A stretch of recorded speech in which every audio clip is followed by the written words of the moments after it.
Sudarlun Gubernur Aceh Irwandi Yusuf Kamis melantik H. Saifanur SOS dan Dr. H. Muzakar Agani SH.MSI sebagai Bupati Biren pada periode 2017-2022, bertempat di kantor pusat pemerintahan Kabupaten Biren.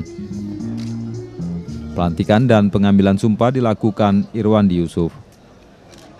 Dewan Perwakilan Rakyat Kabupaten Biren tahun 2017 dengan agenda pengambilan sumpah dan pelantikan Bupati dan Wakil Bupati Biren masa jabatan tahun 2017. Usai penyematan tanda jabatan yang diikuti penandatanganan fakta integritas, Gubernur Aceh menyerahkan SK kepada mereka berdua. Sebagai Wakil Bupati Biren dengan sebaik-baiknya.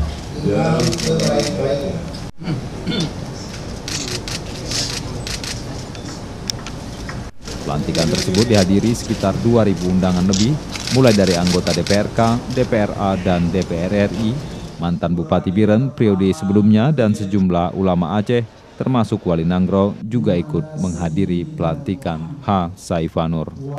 Dari Biren, Yusmandin Idris, Serambion TV. Kami nyatakan ditutup.